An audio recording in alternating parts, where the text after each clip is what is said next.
Baik, Assalamualaikum warahmatullahi wabarakatuh. Selamat siang, salam sejahtera untuk kita semua. Baik, kita akan mulai praktikum kita pada hari ini. Praktikum hari ini akan dijalankan melalui daring. Jadi kepada seluruh praktikan mungkin bisa diperhatikan baik-baik apa yang akan saya sampaikan. Oke, praktikum kita hari ini praktikum biokimia. Nah, praktikum hari ini dengan judul reaksi uji protein. Nah, pada reaksi uji protein ada 4 tahap atau 4 prosedur yang harus kita kerjakan. Yaitu nanti yang pertama adalah pengendapan protein dengan garam organik, yang kedua adalah uji koagulasi, yang ketiga adalah pengendapan dengan alkohol, dan yang keempat adalah denaturasi protein. Nah, ada 4 ya. Nah, sebelum kita mulai bahas ini, saya jelaskan teori dasar dulu biar paham nanti kenapa kok bisa terjadi seperti ini, kenapa kok bisa tergulan, bisa mengendap, dan sebagainya. Jadi kita pahamin dasar, walaupun nanti mungkin sudah pernah dipelajari ketika di kuliah. Saya refresh sedikit saja. Nah, ini struktur dari protein. Jadi ada struktur quaternernya atau struktur paling besar ya. Jadi ini struktur quaterner ini dari protein molekul besarnya. Nah, struktur quaterner ini tersusun dari struktur tersiernya. Jadi tersusun dari beberapa gugus tersier. Nah, beberapa gugus tersier ini dengan ada ikatan beta polipeptida. Nah, kita ambil sebagian lagi, kita potong bagian gugus tersier ini, ada namanya ikatan sekunder.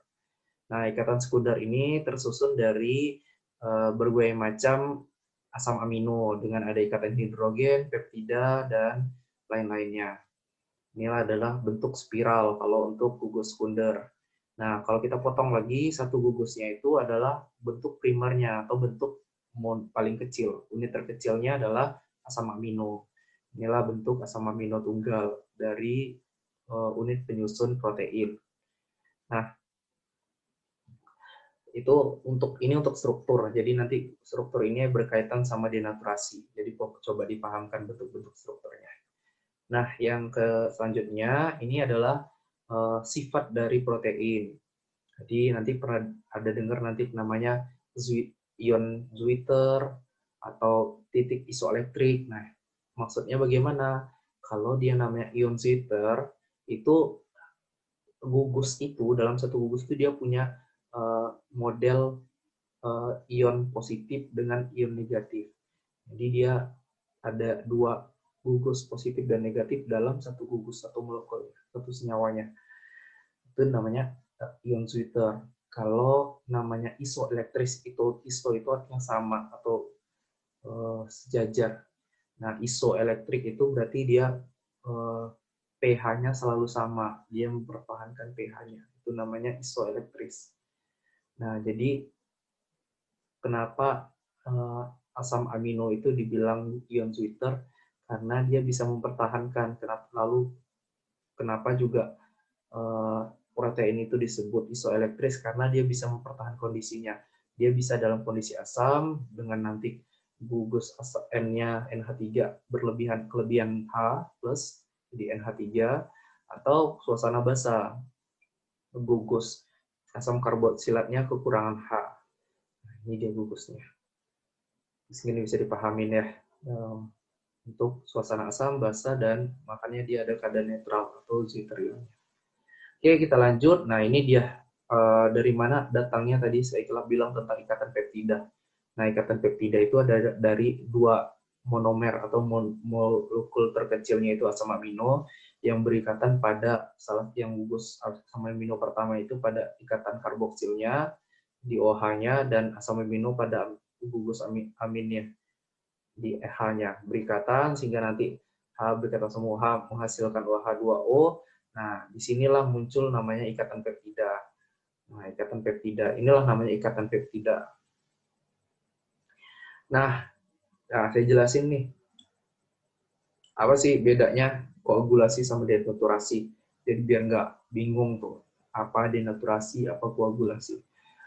Kalau koagulasi ini koagulan ya, apa ya istilahnya, mengendap dari cair bentuk padat, nah, kayak darah terkoagulasi dia ketika terjadi luka, mengeras atau bentuk dari cair ke padat atau semi-solid. Ya, kalau dalam istilah koagulasi itu adalah interaksi acak molekul-molekul protein yang mengakibatkan terbentuknya agregat protein, baik yang memiliki sifat larut maupun tidak larut. Jadi dia bentuk agregat atau koagulan.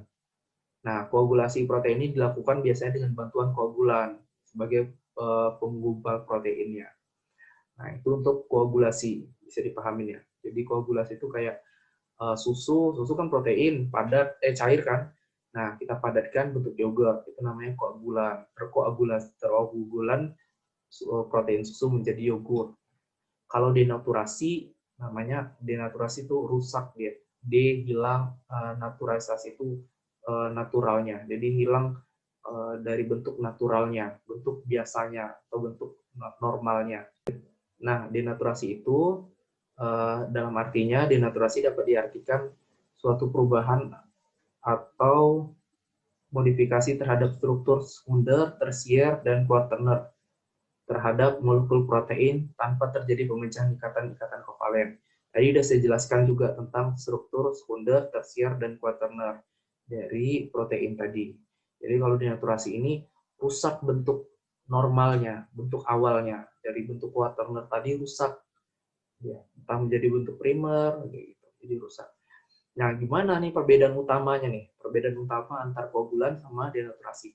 Perbedaan utamanya itu antara denaturasi dan koagulan adalah bahwa denaturasi adalah perubahan sifat molekul, sedangkan koagulan adalah tindakan merubah molekul keadaan cair menjadi keadaan padat atau semi padat dengan menempel molekul bersamaan, atau molekulnya itu membentuk agregat berdekatan secara bersama. Nah, biasanya koagulasi atau mengendap itu mudah terjadi ketika protein itu terdenaturasi. Itu persamaannya. Jadi kalau dia terdenaturasi, biasanya bakal mudah terkoagulan protein itu. Nah, itu persamaannya ya. Kita lanjut. Nah, ini berapa faktor-faktor yang mempengaruhi. Kalau untuk koagulan itu dengan pemanasan, asam, enzim-enzim, dengan perlakuan mekanik dan penambahan garam. Kalau denaturasi sama juga dengan suhu tinggi, pengaruh asam, pengaruh organik, zat kimia tertentu, urea, deterjen, dan sebagainya, pengaruh garam juga, dan karena pengaruh mekanik. Itu kurang lebih ada beberapa yang sama, karena kan saya jelasin tadi persamaannya. Apabila dia terjadi denaturasi, maka akan mudah terjadi koagulasi. Jadi ada hubungannya satu sama lain. Nah, baru kita masuk ke judul kita. Yang pertama itu pengendapan protein dengan garam organik.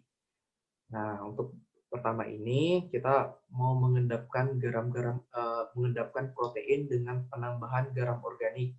Nah, garam organik di sini ada kita gunakan amonium sulfat. Nanti fraksi buret itu digunakan untuk mengidentifikasi dari proteinnya. Nah, bagaimana nih? Kok bisa nih prosedurnya kan seperti ini nih. Ini anggap larutan proteinnya yang sudah kita albumin, putih telur albumin tadi kita masukin terus amonium sulfat hingga lewat jenuh atau berlebih asam amonium sulfatnya. Nah, ketika amonium sulfatnya itu berlebih nih, jadi amonium sulfat itu akan mengikat air. Jadi akan mengikat air sehingga tidak ada lagi molekul-molekul air yang bisa berikatan sama protein. Sehingga proteinnya mengendap, tidak larut lagi.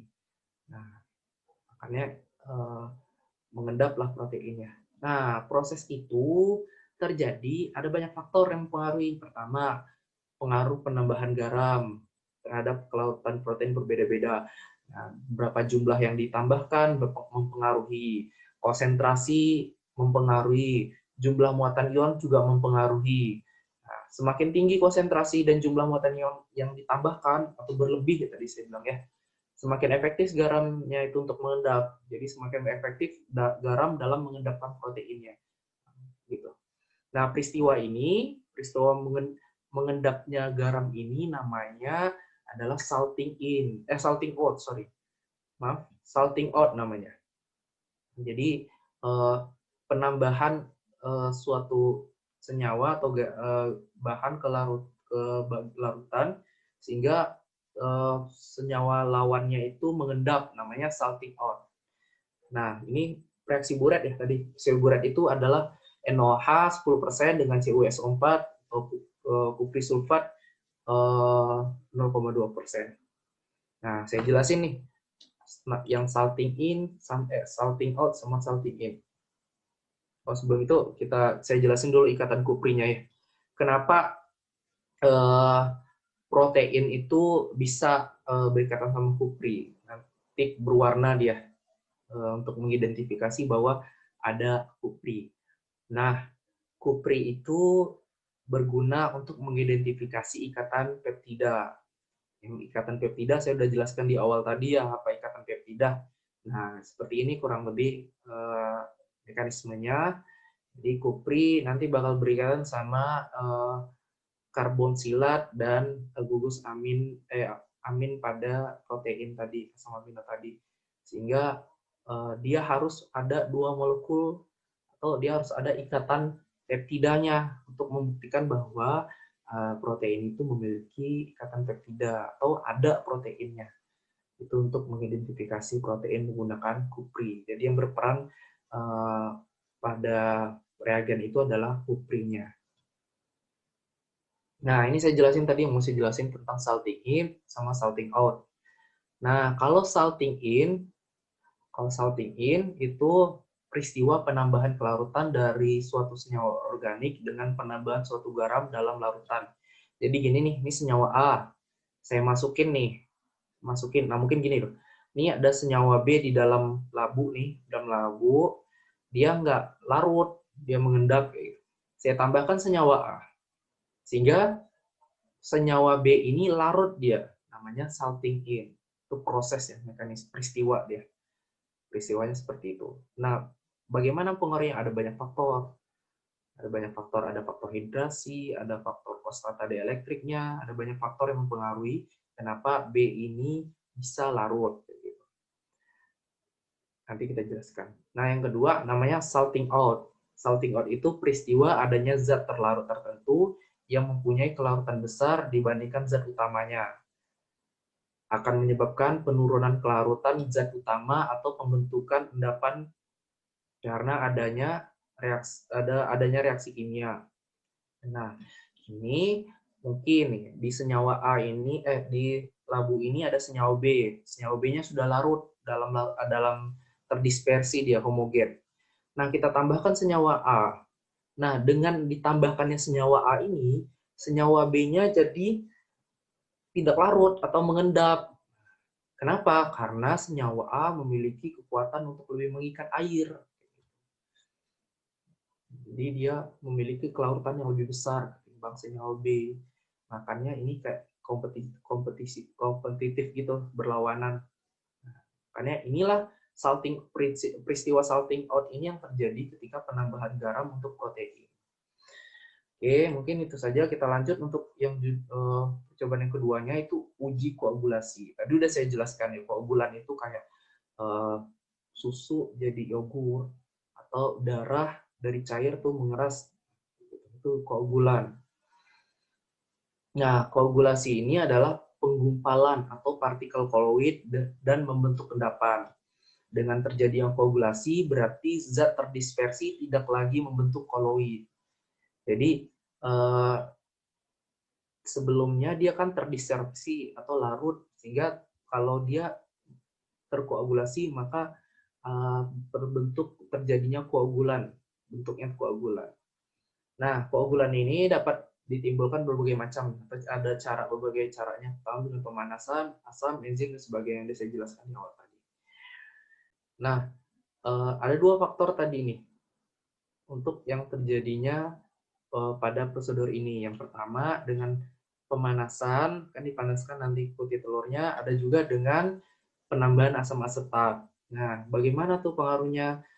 Pemanasan tadi sudah saya jelaskan bahwa pengaruhnya itu erat pada denaturasi dan koagulasi.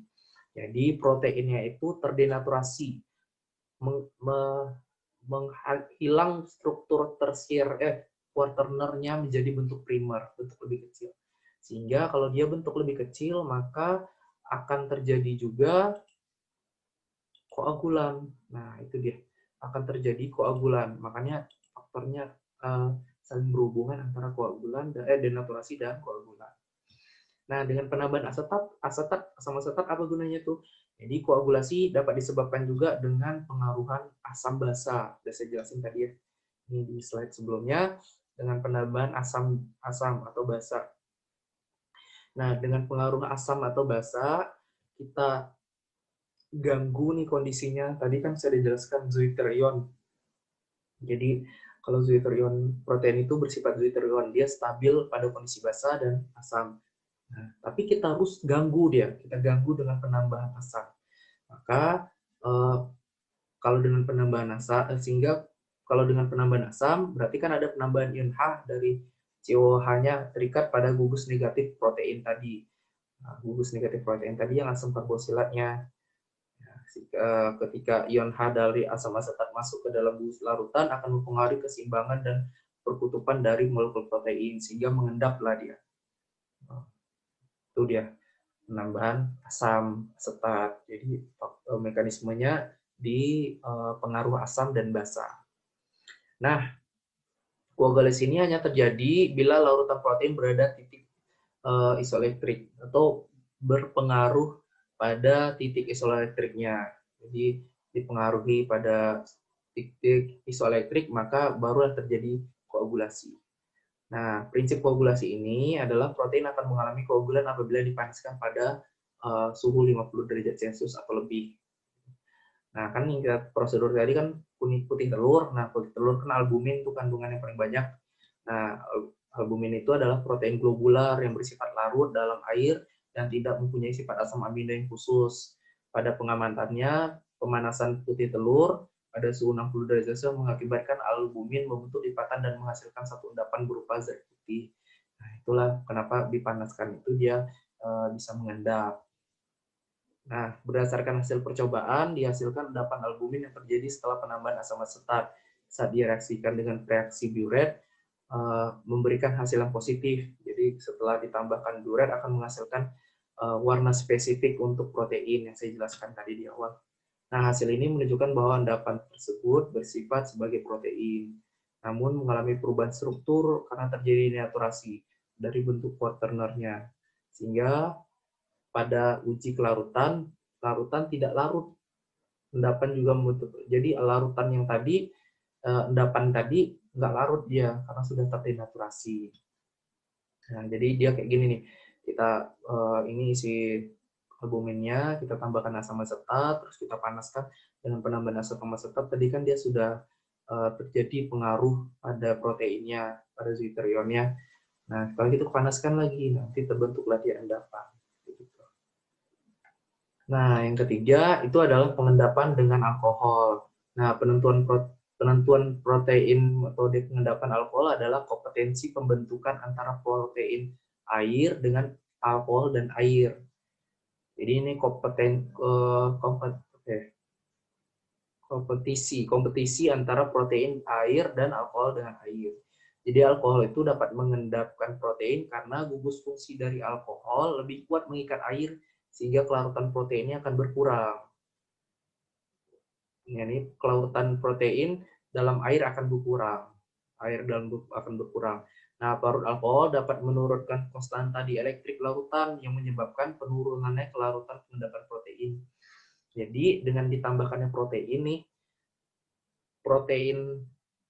ditambahkannya alkohol nih, protein dan air itu berkurang ikatannya sehingga dia mengendaplah proteinnya. Nah, faktor apa yang terjadi di situ? Nah, faktor konstanta dielektrik, karena dengan penambahan larut alkohol turunlah nilai konstanta dielektrik.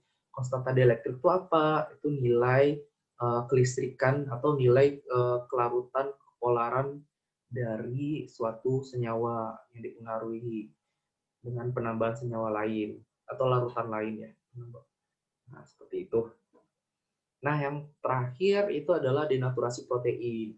Nah, denaturasi protein ini saya jelaskan di awal tadi bagaimana terjadi denaturasi atau perubahan bentuk dari strukturnya. Nah, pengaruh untuk prosedur ini adalah pengaruhnya prinsip pada asam basa. Karena kan nanti ditambahin HCl, NOH. Nah, asam basa dapat memutuskan jembatan garam pada struktur tersier protein. Nah, hal ini dikarenakan asam basa akan terbiasionasi menjadi produk bermuatan ionik. Jadi dia mempengaruhi sifat Zwitter ionnya tadi yang saya jelaskan. Nah, ini mekanisme denaturasi berlangsung ketika terjadi reaksi substitusi antara ion negatif dan ion positif. Nah, jadi dia pengaruhi pada kondisi asam dan kondisi basa ini. Jadi dia pada kondisi asam juga nanti terjadi denaturasi, pada kondisi basa juga terjadi denaturasi. Jadi sama-sama terjadi denaturasi pada kondisi berlebih asam dan berlebih basa. Nah, mungkin itu saja praktikum hari ini. Nanti kalau ada yang kurang paham, silakan ditanya. Karena judul hari ini cukup banyak dan ini prinsip pemahaman teori terhadap karakteristik atau sifat dari protein. Mungkin nanti di kuliah juga sudah pernah dibahas terkait sifat dan karakteristik dari protein. Mungkin itu saja dari saya, lebih dan kurang mohon maaf. Assalamualaikum warahmatullahi wabarakatuh. Mungkin akan dilanjutkan percobaan, bagaimana percobaan yang akan ditampilkan oleh asisten.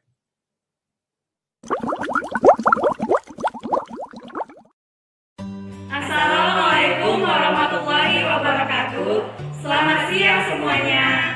Kami asisten biokimia akan mendemonstrasikan praktikum hari ini yang berjudul reaksi uji protein, di mana terdapat beberapa judul yaitu yang pertama, pengendapan protein dengan garam anorganik. Yang kedua, uji koagulasi. Yang ketiga, pengendapan dengan alkohol. Dan yang keempat adalah denaturasi protein. Selamat menyaksikan. Percobaan yang pertama yaitu pengendapan protein dengan garam anorganik. Sampel yang kita gunakan adalah telur ayam Eropa, di mana yang kita pakai yaitu putih telurnya. Pertama, diambil 5 ml larutan protein,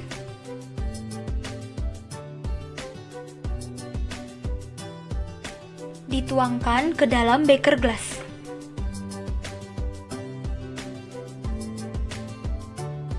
Setelah itu, ditambahkan amonium sulfat sedikit demi sedikit sampai larutan protein lewat jenuh.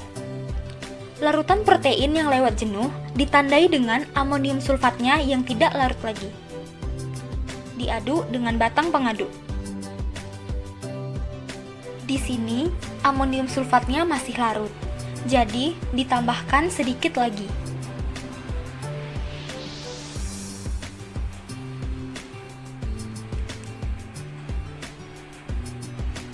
Kemudian diaduk kembali. Setelah larutan protein lewat jenuh, maka selanjutnya akan dilakukan penyaringan. Dituangkan ke dalam corong yang telah diberi kertas saring.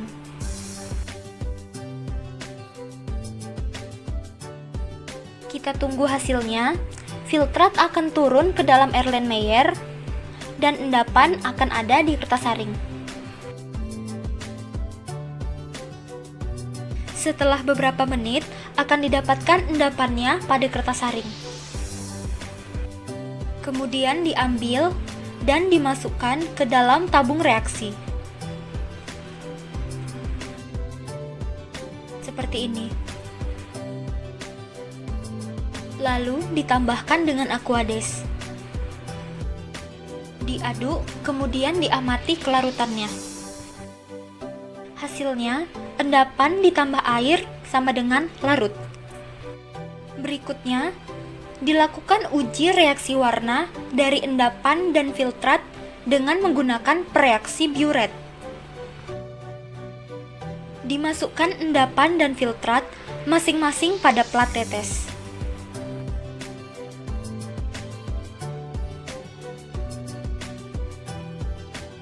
Ditambahkan pereaksi biuret yaitu 1 mili NaOH dan 3 tetes CuSO4.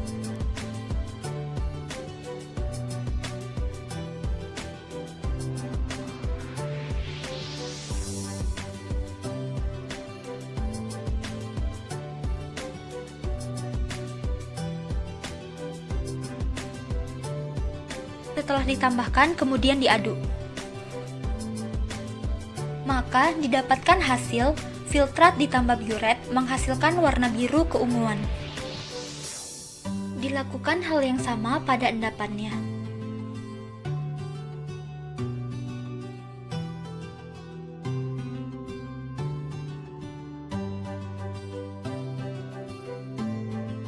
Maka didapatkan hasil dari endapan ditambah biuret menghasilkan warna ungu.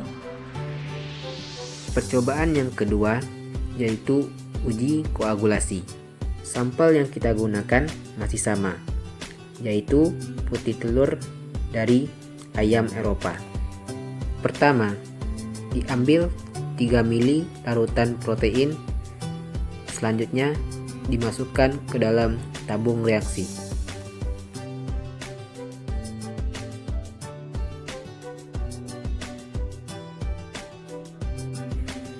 Setelah itu, ditambahkan 2 tetes asam asetat.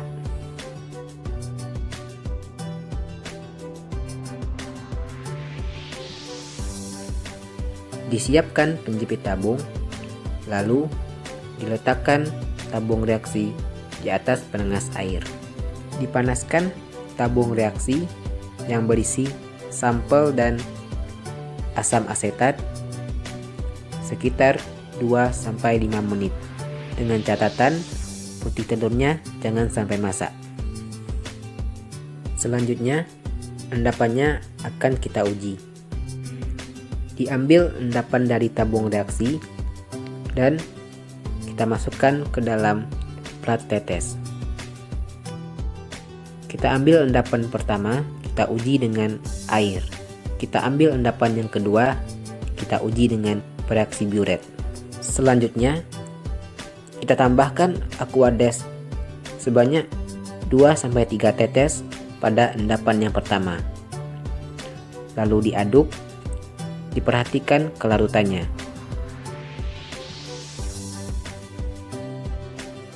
Hasilnya, untuk endapan ditambahkan dengan air, yaitu tidak larut. Berikutnya, ditambahkan pereaksi biuret pada endapan yang kedua, yaitu 1 mili NaOH dan 3 tetes CuSO4. Lalu kita aduk, diperhatikan perubahan warna yang terjadi. Hasilnya adalah endapan ditambah pereaksi biuret menghasilkan warna biru kehijauan. Percobaan yang ketiga yaitu pengendapan dengan alkohol. Masih menggunakan sampel telur ayam Eropa. Pertama-tama, disiapkan 3 tabung.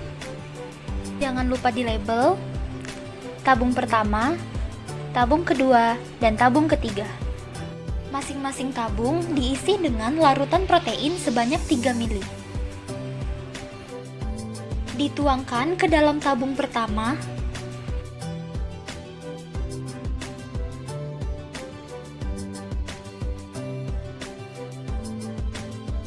Lalu disimpan pada rak tabung. Diukur kembali 3 mili larutan protein.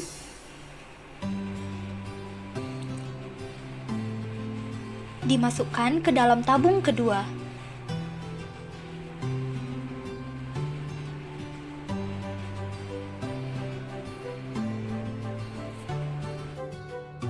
Dan 3 mili larutan protein dimasukkan pada tabung ketiga.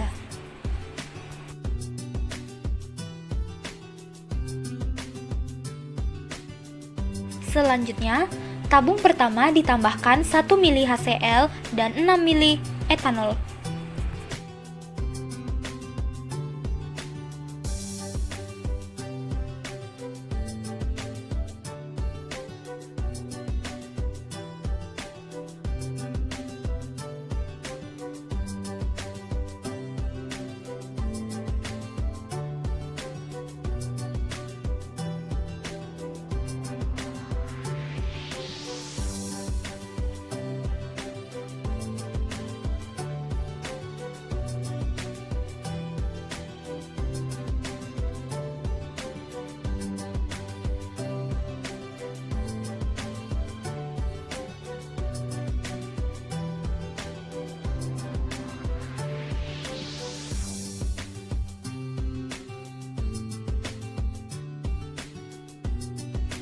Lalu kita tunggu endapannya terbentuk.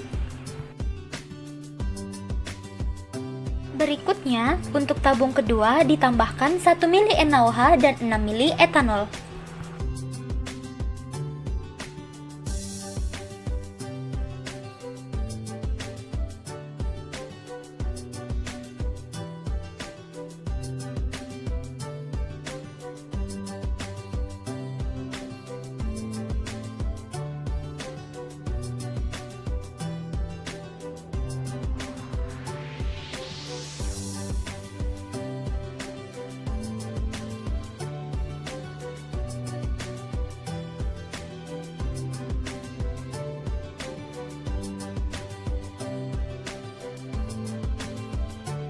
Kita tunggu endapannya terbentuk.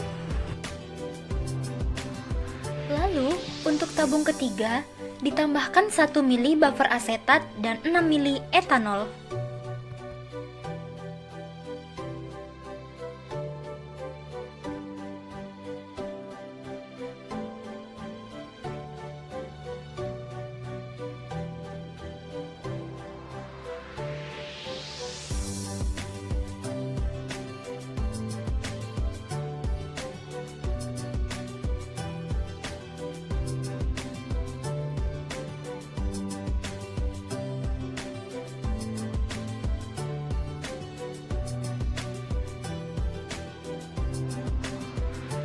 Kemudian, pada masing-masing tabung diukur panjang endapannya dengan penggaris. Tabung pertama menghasilkan endapan 1,5 cm. Tabung kedua menghasilkan endapan 0,5 cm. Dan tabung ketiga 0,6 cm. Setelah itu, kita uji kelarutan endapan pada masing-masing tabung. Diambil endapan pada setiap tabung, kemudian dimasukkan ke dalam plat tetes.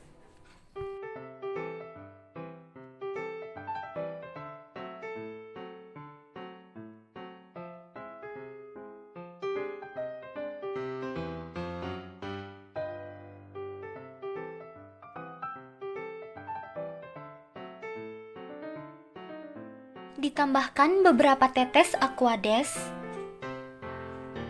pada setiap endapan.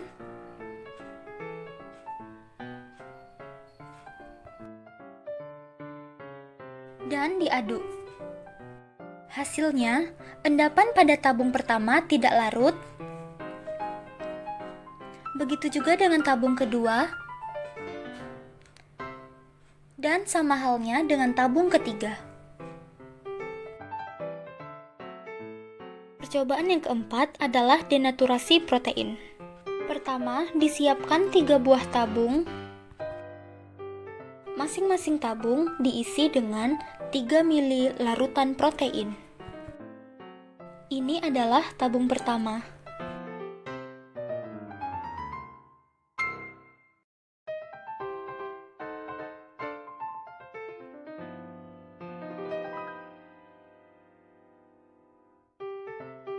Ini tabung kedua.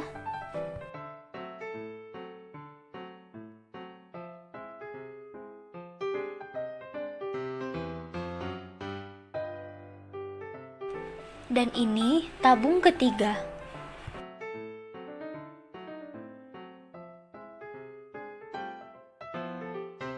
Setelah itu, pada tabung pertama dimasukkan HCl sebanyak 1 mili.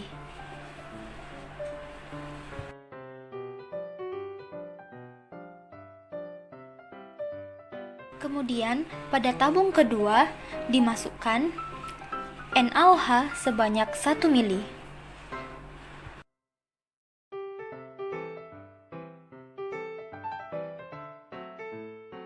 Dan pada tabung ketiga dimasukkan buffer asetat sebanyak 1 mili.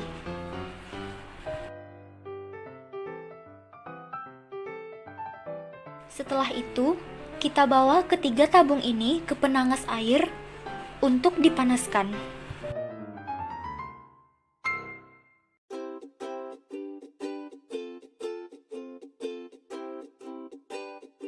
Ditunggu sampai terbentuk endapan.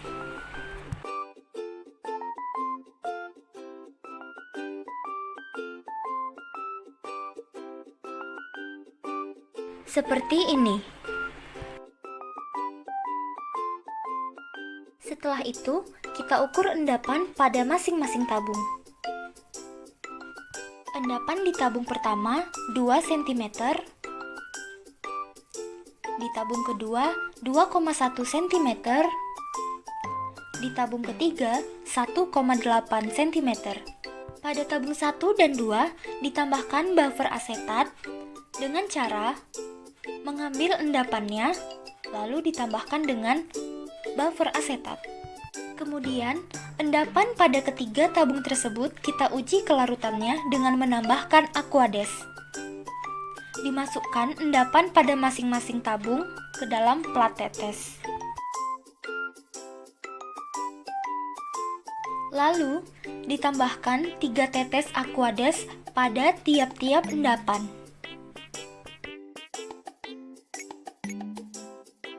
Hasilnya, endapan pada tabung pertama tidak larut, pada tabung kedua juga tidak larut, pada tabung ketiga juga tidak larut.